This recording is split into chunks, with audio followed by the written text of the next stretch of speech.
Hey guys, and welcome back to Become a God. In this episode I'm going to be taking a look at Amoeba's green-yellow midrange. This was a deck that was heavily featured in its lineup during the halftime tournament that happened last week.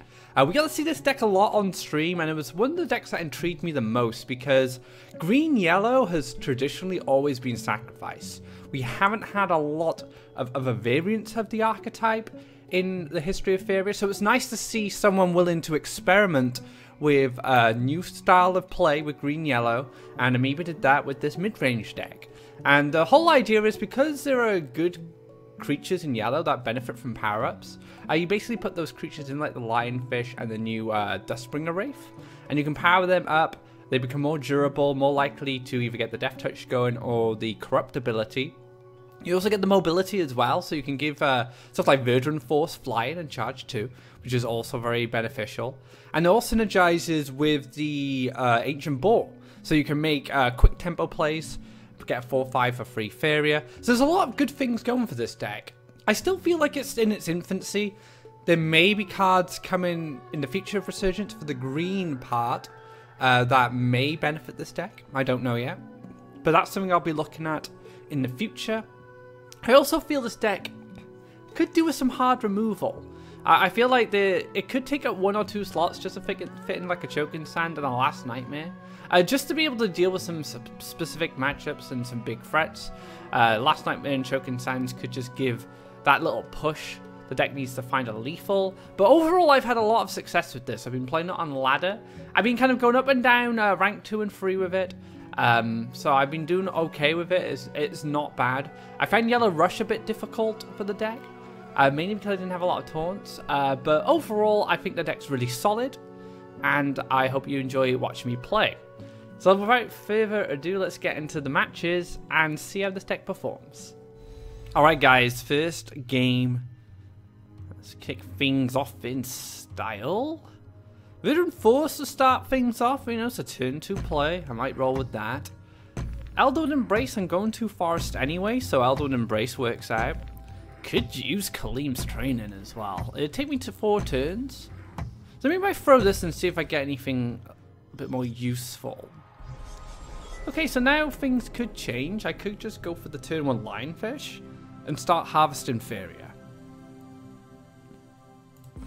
I'm going to do that. Let's try that out. I'm still trying out a few things with this deck.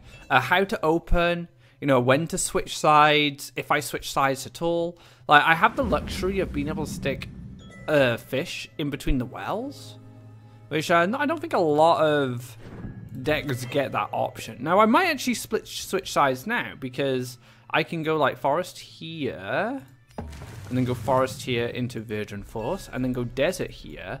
And then I have this cool little path there I can start building towards with my neutrals, or I can start using mobility tricks like the Kaleem's Training. So what we're going to see next. Imperial Drake Rider. This is interesting because now I feel like I should be using the Kaleem's Training to kill this. It's actually good value for me.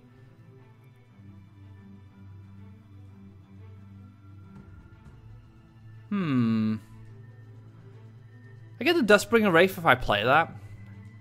I'd like to Elderwood. Maybe I do that instead. Maybe I move up an Elderwood. I could fight down this side as well. Maybe I should have stuck to this side after all. Like I said, I'm still trying to figure out things with the deck. I'm a little afraid of Choking Sands, I must admit. So I'm actually going to try and contest this side now. So let's... like I said, that's a really good trade-off for us. We retain the 1 life. This does have Death Touch, so we're forcing an answer from our opponent. We do kill a 5 Faeria creature. But essentially, what, did he collect twice or once? Once. So for 3 Faeria, 2 cards, and then our opponent had to spend a Soul Drain to get rid of it, because it then represents clearing another creature with that Death Touch. So just a very threatening creature overall. And I think that's one of the things that Amoeba saw in this archetype with the Lionfish. You know, if you can power them up, that's really pretty scary. Alright, so we have a Dustbringer. So we can go forest. I think we go for the swordfish here. I was tempted to go Elderwood to start off with, but I think I'll keep a hold of that. Let's go for the swordfish, because it allows me to push up and bring this in behind. So I lock this in for a turn. If this doesn't get answered, which is very difficult at this point because my opponent's on 4 Faeria. So he need like Soul Pact Nightmare. Can't +1 Nightmare. So yeah, I think it's quite difficult for my opponent in this situation to deal with a swordfish. And then I have the luxury of moving to the left if nothing gets played, collecting off this well, going for the Elderwood Embrace, and then finishing this off. But it looks like the left side gonna use the Fanatic. Interesting. It's gonna run this away. Just not interested. That's fair. I get that. So we can move up. We can take the clear on this. I want to keep this nice and healthy. And then I go for an aggro forest. Do I go aggro forest or aggro desert? I can just I just slam Verdant Force now. I think that's really good. Because my opponent is not in a collection position. So my opponent's stuck here. On 4 Faeria again, so not in range of Nightmare. It would need like... Trainer would be 1 move, 1 flash wind, 1. So that would give 1 Faeria, then could +1 into Nightmare. So we'd need like Kaleem's training, flash wind, Nightmare. But that still leaves up our little fishy friend here. So we're both in a good position. Now this card, its corruptibility is really good. But it's not entirely necessary. I said this in my review. The thing with Dustbringer Wraith is it's just good stats. Really good stats for its cost. Like a 3/6 for 4 Faeria, that's just value. That is just good value. Now we can just kill this. This is probably my next step. I kill this. I probably step back. And then I make a land here and move up. And then maybe play a Dustbringer Wraith behind. I could go in the wells, but I do want to trigger this corruptibility. And if I move down and cover this desert, it does mean that I could just step onto it. And this is why I think Nightmare is actually really... I actually going to take double neutral because it gives me an avenue to attack.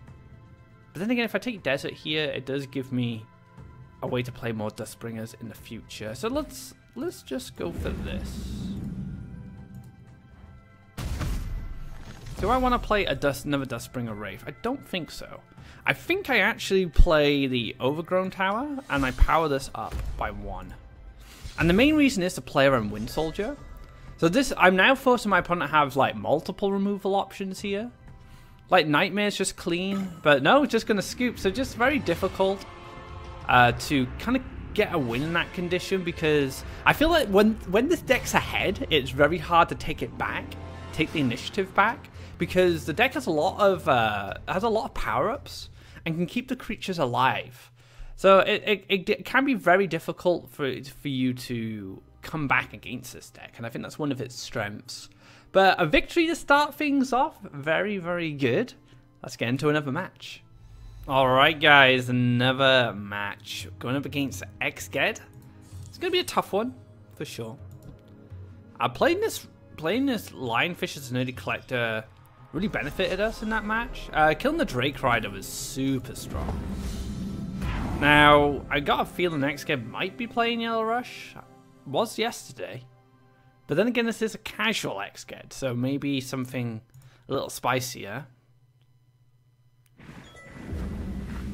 Oh, okay.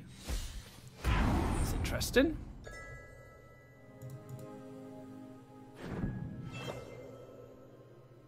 Do I just split? I mean, why not? I don't know if this is correct, guys. A lot of my opening plays, I just play to the strength of my hand. And my hand currently tells me that I want to get 2 Lionfish down. And start collecting off my own wells. That's absolutely fine. Emissary. Okay. So right now I haven't given too much away. I'm just basically...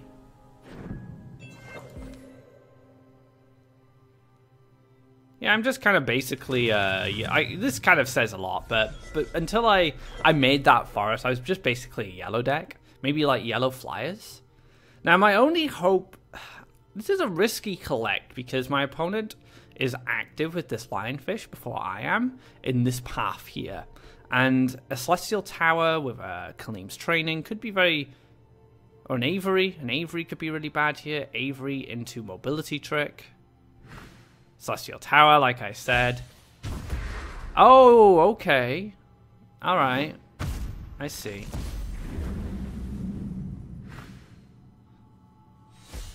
Embrace the wild wind. No. Sorry, Kaleem. I've got stuff going on. I haven't got time to embrace the wild wind. 1, 2. So this is interesting. Like, what does this lionfish get up to? Just gonna chill there. That's fine. So we're gonna take our land in here. We can go for our Kaleem's Training. And we're gonna kill this.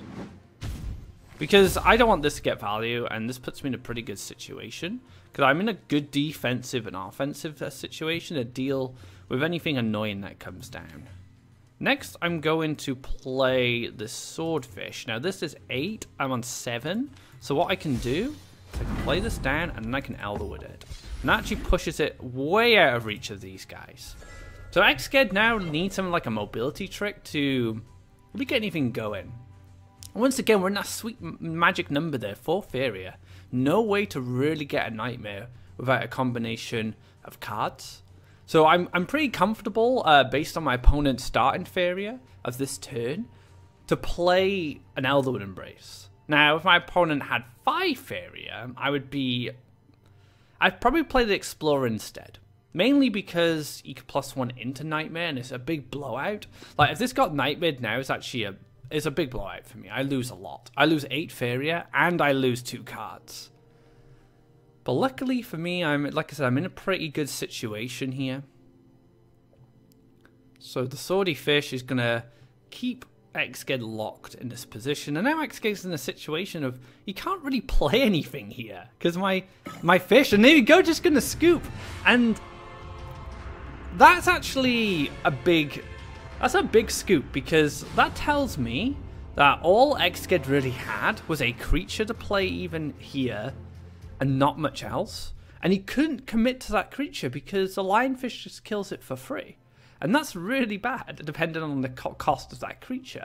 Now, if Xked doesn't play a creature, I kill Kaleem, and then I zip down and I kill this, and then I get to play something else. And then I'm really far ahead, because he will still have to deal with this card. And it won't have taken that much damage. It would still be a 6/9. So that was a pretty, that was an understandable scoop from Xked, I think. But good game. You know, just going to show, once this deck gets into a strong position, it can be very difficult to stop it doing its own thing. And yeah, that's just another good example of, you know, the potential of green yellow midrange. Let's get into another game. Alright guys, another match, and Oversky is burning once again. So sad. We'll do something about it. We'll get Oversky back into tip-top form. Don't you worry. Chaos is not going to succeed. Not with us behind the Rakoans and all the other little creatures of the Oversky. But yeah, let's kick things off here. Now, how do I want to start? I have a Verdant Force. I have a Savannah Explorer. I like deserts on this tiles, but then again, I want to get a forest quite aggressive. So I might actually go like forest. I might go desert, forest, desert, forest. Yeah, we're gonna do that. Like I said, I'm just trying some stuff out. I want to see what's going on. What can I get away with? How can I open? Every game has been a kind of a different opening, really. But I guess that's the flexibility of the deck as well. It's very flexible in that respect. So we can get the Savannah down. And then we go desert here, and this gives us a good path for like fanatics. Also gives us a good path for Dustbringers as well, you know, to start off on this tile. And then we can get like Verdant Forces in like up here, which could be really strong. Big old Battletoads coming down. That's fair enough. Speaking of Dustbringers, just found ourselves one. I could stick a Dustbringer here, and then I could train in it, move here, Fanatic, move it up there, and kill this frog next turn. Or I could just wait, and maybe slap down a Verdant Force in a really strong position up this way. I can still set up like the lands for Verdant Force, I guess. You know, I actually like the little Dustbringer line because it does stop collection. And I can still push up this way. I'll have enough Faeria to get stuff going. So yeah, let's stick a Dustbringer here. I'm a little transparent, I think, of what I'm getting up to, but I think it's fine. We'll see how my opponent decides to respond to this. Because if like nothing comes down this side, I can always go up here and up here. Or alternatively, I could just give this the training. Water Alley, and a nice. I like this. This is the beautiful little split right here. Yeah, we're gonna come around. We're gonna get a nice double collection on the left-hand side. Put this into a threatening position. Explore into tower. Oh, this deck looks familiar. Okay, so actually you can just go straight up the middle and get the proc. Depends how important I feel it is. My opponent doesn't have a lot in their hand right now.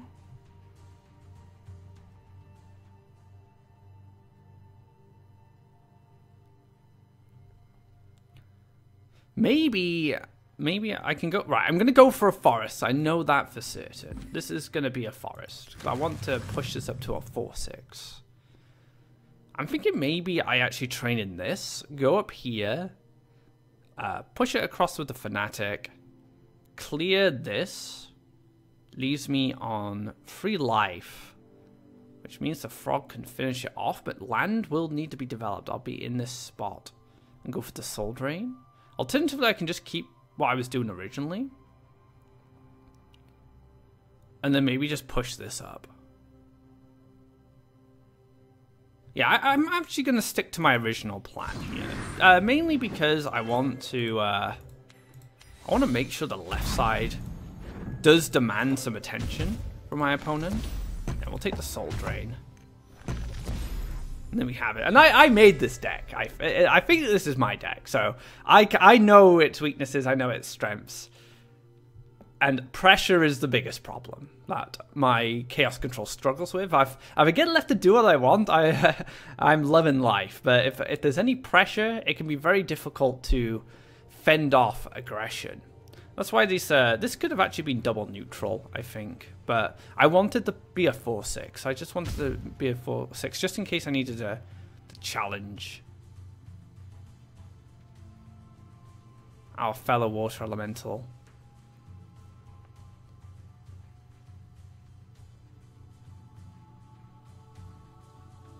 I'm going to double neutral across here next turn. And this can also become an aggressive forest in the future if I do find myself with, let's say I find myself with another Verdant Force. I probably do play. I probably use this to clear, and then I use the Verdant Force and just get the big stats down. This was used already on this guy, right? Yeah. No, he's gonna steal it. Well, that's fine, I guess. It happens.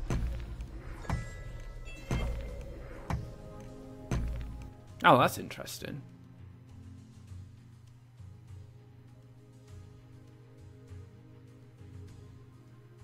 I can actually double neutral across, jump here and kill the library with the Fanatic. My opponent will try collect next turn. He's going to double collect anyway, but it's the extra card I'm worried about. I wish I could kill this as well.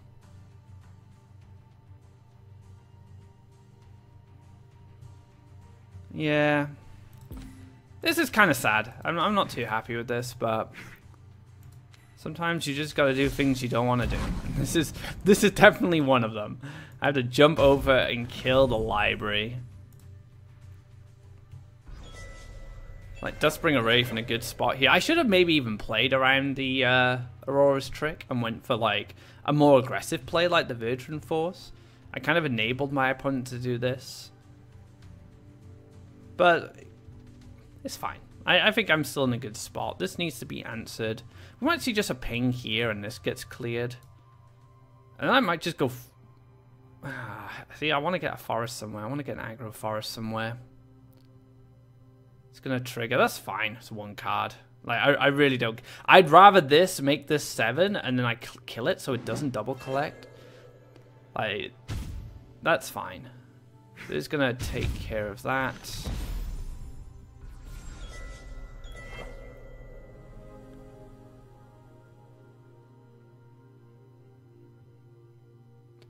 So do I push in here? I think so. I push in here. And I jump this back. And I pass. And I go for the aggro forest. It's so sad I had to take that, like, alternate line to kill the library. Because it was really important, unfortunately. It was something I had to do. These are going to get... Now he's going to use this as a double collector. I respect that. Like, I don't have enough in my hand to get super value out of this right now. This is much better if it just double collects. And just provides my opponent with resources. I'm honestly not sure how this matchup plays out in the long term. I think it's actually in green yellow's favor. Just if I get the Virgin Force. Oh no, this is really sad. So he gets to kill this for free. Never want that. And the chaos. Okay. Welcome to my realm. So I'm starting to regret going for this line with the Dustbringer. It's really starting to show its weakness.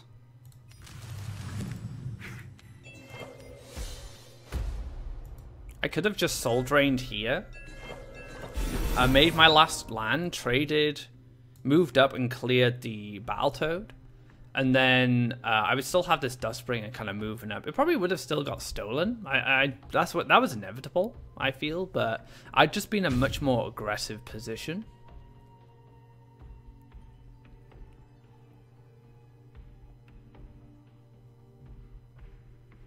But it's cool. It's cool. Like, we're just learning at the moment. I'm still learning this deck. I've played it. This is probably like my 10th game with it. Oh, see, this little power reduction. This War Elementals has gotten so much mileage. It's ridiculous. I should probably just scoop here. I mean, I could tempo out a boar. This is going to get crazy value. I need a Soul Drain. So let's see if I can find Soul Drain. What do I Soul Drain, though? I'll probably Soul Drain this. And then I move and collect. And then I give this Overgrowth Tower to play around the -1 from this and the -1 from this. So at least it kills the Water Elemental. I stop the harvesting on this side. And then next turn I hopefully draw like another Virgin Force. And then I can play super aggressive. So let's just kill this now.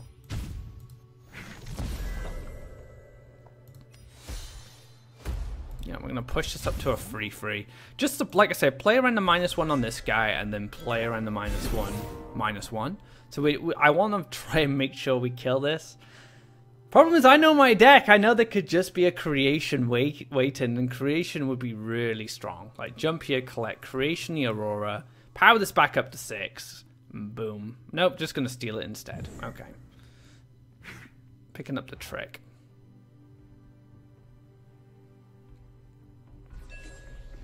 Stop stealing my creatures, dude. Come on. Cut me some slack. Oh, this card. So sad. I need to draw. I need Soul Drain again. Springer.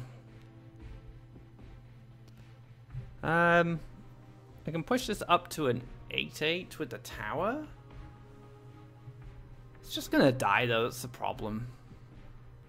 I think I go Dustbringer into Boar, actually.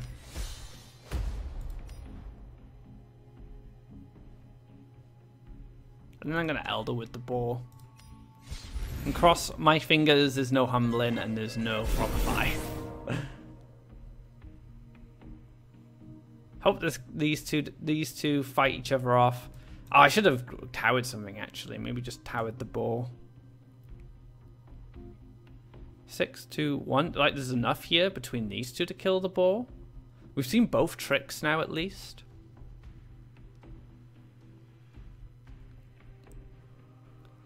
Things are troubling. Let's just say this. Ah, it's a Frogify. Okay. Let's throw in the towel here. Well played. And yeah, we'll surrender. I lost to my own deck. I can't really complain about that. But I think the main problem I had is I went for the Kaleem's training on this, and I did this whole little tricky thing on the left, which probably wasn't necessary. I could have just put pressure on the right and really just start slamming stuff down like the Verdant Force. You know, making sure the high attack creatures were sticking around. I think it was inevitable, the Aurora's tricks, because there was double tower. So double tower is like a really good way to set up trick. But definitely if I do play against this deck again, I will try to be more aggressive. I'll maybe like go for, like if I have a Verdant Force, I try and get a Verdant Force early and then, you know, push neutrals up and get that aggressive forest and just slam it down. And I don't give my opponent any breathing room. But good game. It's nice to see my deck being used. You piloted it very well. So, yeah, good games. And let's get into another match. All right, guys. I get to play against Modnik. Super excited. I want to see exactly what Modnik has in store for me. And you never know with Modnik. Modnik comes up with the craziest decks. I might keep this hand. It's a little slow with the Dustbringer, but it does set up Dustbringer to trigger quite early. So I'm actually going to keep this and try it out. See if the early mobility with the Dustbringer is going to work out for me. Always a pleasure to play against Modnik. Oh, it's a mountain. All right. Let's go for a forest, and then we're going to explore into desert. Play the Dustbringer Wraith. And then hopefully go to Value Town. That's the plan. Okay. Oh, we could even go for Verdiforce. I think we go for Verdiforce now that we've picked it up. And then we can go like desert, especially against red. Like we want something quite durable.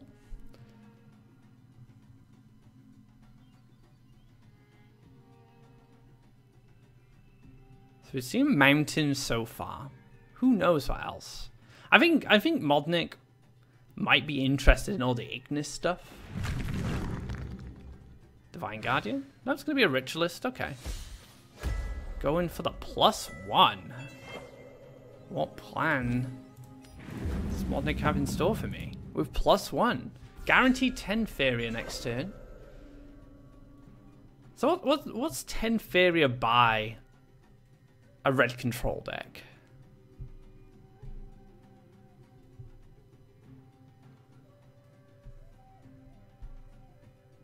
I'm curious.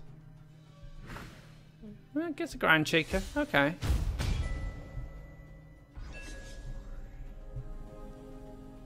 So I can use mobility here. I can use the Kaleem's training. I can use the Fanatic. I'm probably just going to go for the training this turn. So I can go here. I can train in up to this spot. I bring this down to 1, which is a little sad, but it happens. Yeah, Dustbringer, and I will take the Overgrown Tower. And I'm going to push this up just to play around another Ground Shaker. So I'm just forcing Modnik to have another answer. +1 Garadan's pretty good here, but just forcing Modnik to have it. I don't know if this is like bargain. I don't know if this is just good old-fashioned red control. So I don't know what removal options my opponent has, and this is how I'm planning to find out. You know, give that little push, test my opponent's removal options, and see what he gets up to. Because by doing the +1, I play around Ground Shaker, like I said. It was a Recurring Copter, okay.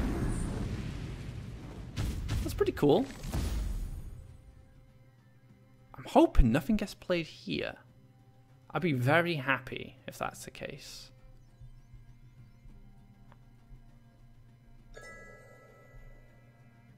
I get the Aggressive Forest. Good for Verdant Force, good for Boar. No, I'm going to play something. That's sad. Flame Spitter? This deck is spicy. But it's fine. I drew a Soul Drain. So I'll Soul Drain this. Push my friend across. Let's give it a bit. Let's give it a bit of juice. So I don't play the Firestorm anymore. Actually, this doesn't. This doesn't get affected by Firestorm. I've increased the cost of cards in Modnic's hand. There's only 3 of them, but I'll take it. I think it's decent value. I'm a little dry on resources myself. Not so good on Faeria, not so good in hand. So I'm going to have to draw cards next turn. For sure. Just to make sure that I can start applying more pressure. Right now, this is kind of very minimal pressure against red, but just because of removal options available. But I would really like to find another Verdant Force. Just get that down.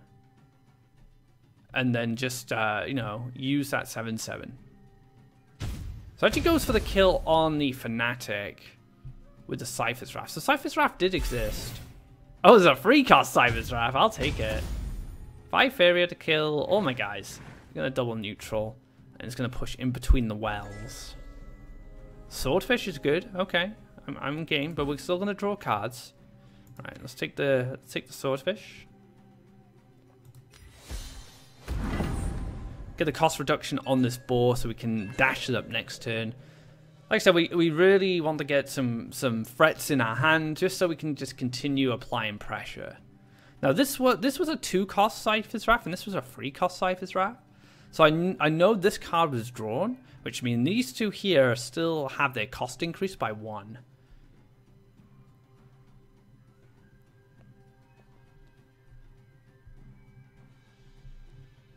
What's next? Double neutral. Gonna go in between those wells. Alright. That's what I wanted to see. Like a big Verdant Force. We can cover this land here. I'll stick a Boar down. And now I'm gonna +1. Because next turn I want to be able to play the Verdant Force. That's the plan. Luckily, the Swordfish has flying, so I don't need to build land here if I want to push across. Now, I could get Meteored. It's possible. He is 2 mountains away, so very much depends on what happens next. But yeah, I feel like I'm in a good position. This is the kind of pressure I needed in the last game against my Chaos Control deck, which I disregarded by going for some like tricky mobility. It wasn't really a good payoff. So for me, now the problem is I don't want to play into Meteor. It does depend on what Modnic plays. A 6 Faeria guy here. That's kind of sad. So Meteor, not a concern of mine anymore. It's like a structure's coming down. Maybe a neutral card. Derelict Tower, okay. Where's the pain going? I guess it goes here. Yeah. So playing around, this is really nice from Modnic, just basically showing that, you know, you can ping this, sure, but now it's forcing me to like choose if I want to let this live, which to be honest, I don't really care. I'm just gonna play Verdant Force. Maybe I Elderwood. I think Elderwood's actually pretty solid here. I can Elderwood this and go in and leave this alive. Actually, yeah, let's take a draw. Let's take a draw. We can set up Lionfish. That's good. So we use all our Faeria this turn. then we just Elder with this guy. Then we just punch and set up lethal. So you have lethal on this card. A little better than Verdant Force. Verdant Force kind of set up as something a little similar, but now I'm forcing Modnik to have an answer to this. And as a red player, very difficult. It's a 6/8. He's got 4 damage here, but the rest of the damage needs to come from hand. I have this to move into double collection next turn. And I still have this 4/3 that I can still chip at my opponent for a little bit, even if this gets answered.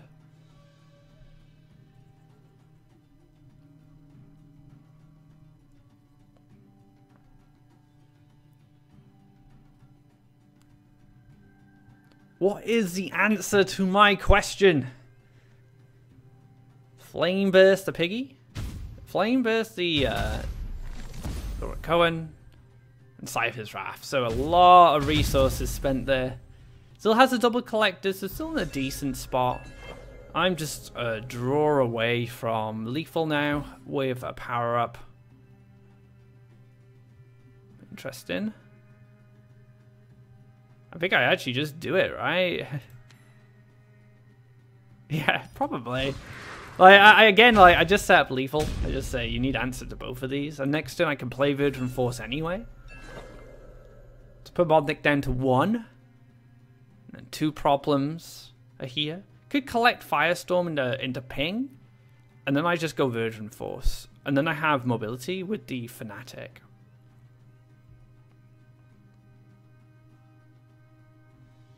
Yep, Firestorm ping. Pretty good answer.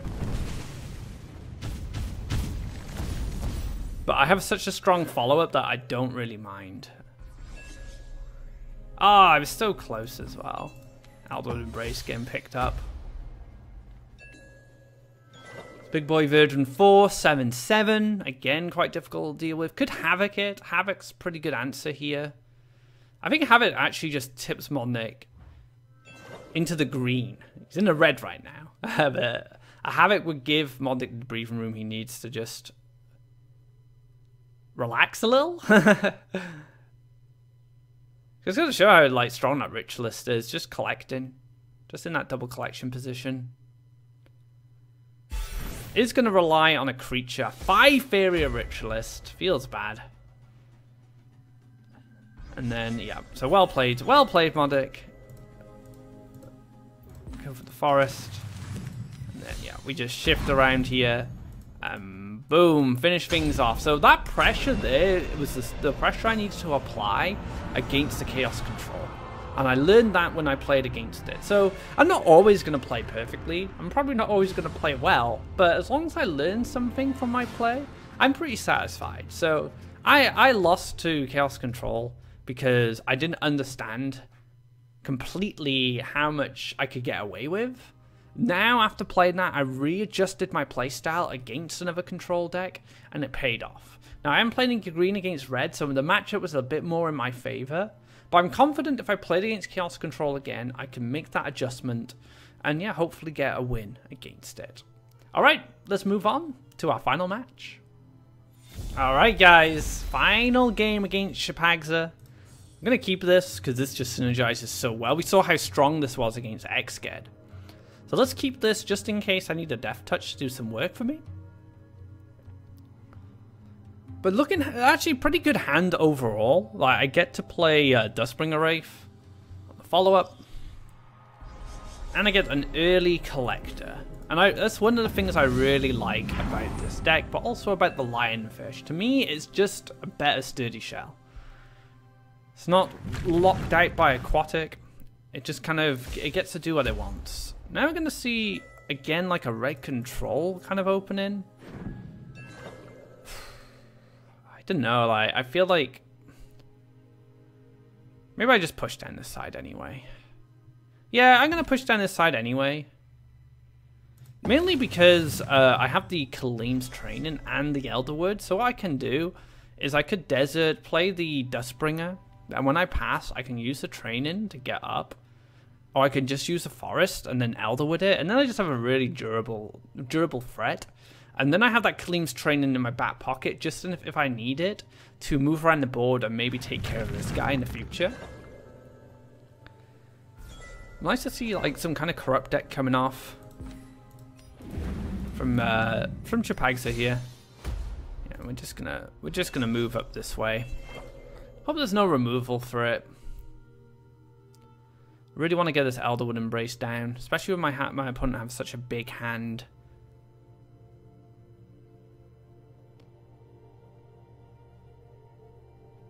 The corrupt ability is very relevant against control, because control always wants to maximize its Faeria usage as much as possible, because there will be situations where control needs a lot of Faeria in order to respond, because control is primarily a reactive archetype anyway, and you'll actually see that a lot with Alvar in the last tournament.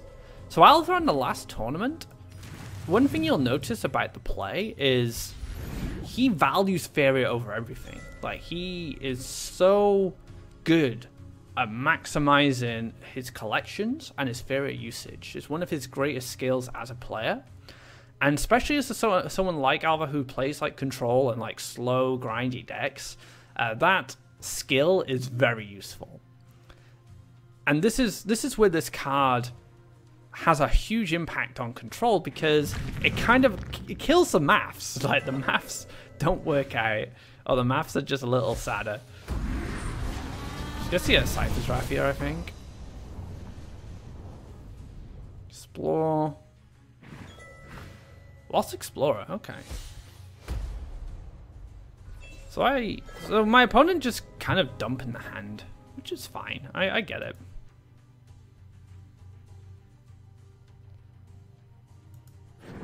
Let's take another forest. I think it's a good spot for Verdant Force. I might actually Verdant Force here, because Kaleem's training lets me zip across and kill Garadan. And then, like, Verdant Force is here and can challenge the priest. So let's do that. Yeah, okay. And then I'll Elderwood Embrace the Verdant Force after it kills Garadan. I don't know Elderwood Embrace it just yet, because I think that's a bit too transparent. Playing a Verdant Force there just kind of says I don't really want to play it up the top. See if I can get away with stuff. Oh, okay, Baldarian.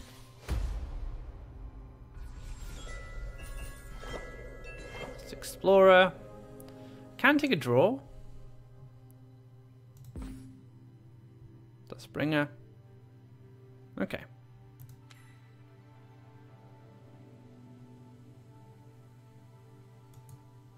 I could actually ignore this. Go for a Kaleem's training here. Soul Drain and kill this. My only problem... What's more of a threat? The double collecting Garadan or the Baldarian? That's a difficult one to figure out. Maybe I don't really care about this so much, actually. Yeah, let's increase that hand size. Let's kill this guy. He is a problem. We can move this across. Now this does die, and this will get a trigger. So I need to decide, do I care about this, or do I care about this? I think the answer is I want to lock out the corruption trigger. So I'm going to stick this guy here. Yeah, we'll pass. So if the Garadan does decide to come down and hit, I still have the Verdant Force to challenge it. This just dies, unfortunately. It's a little sad, but like I said, that pressure, I'm going for the pressure here. It worked out last time. Oh no, not Grappling Hook. Come on. Grappling Hook, such a pain. Takes a draw. Plays another one? I think he's going to play another priest. Then take the corruption trigger. And then finish this off. Yeah. That's what I thought. He has +1 Faeria though, so could actually pick up like Flame Burst or Cypher's Wrath. Yeah, it does take the clear as expected.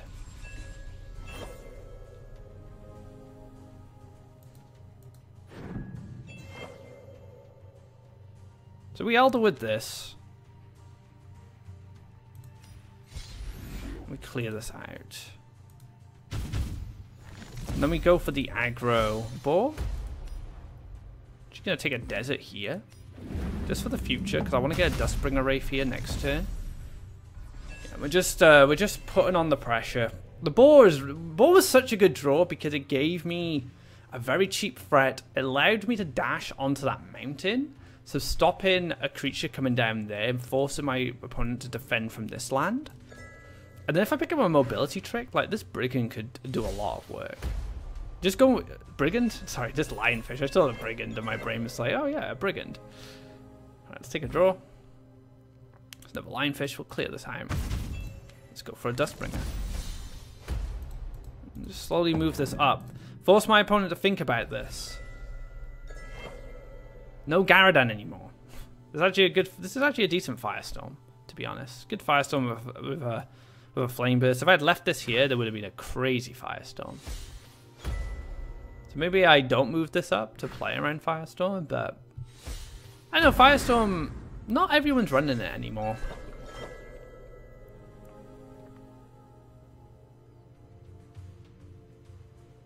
Now I can move here, clear, hit for 4.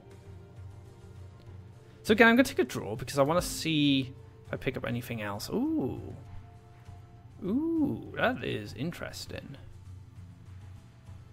So instead, I could actually Kaleem's Training. Move here, clear this. Move this guy up. Use the Fanatic to push it across. Kill the Ritualist and hit for 4. Or I just move here, hit this. I want to retain. I want to make sure this can't clear it, so I feel that's probably my best shot. And I get to use this before it gets ground shakered.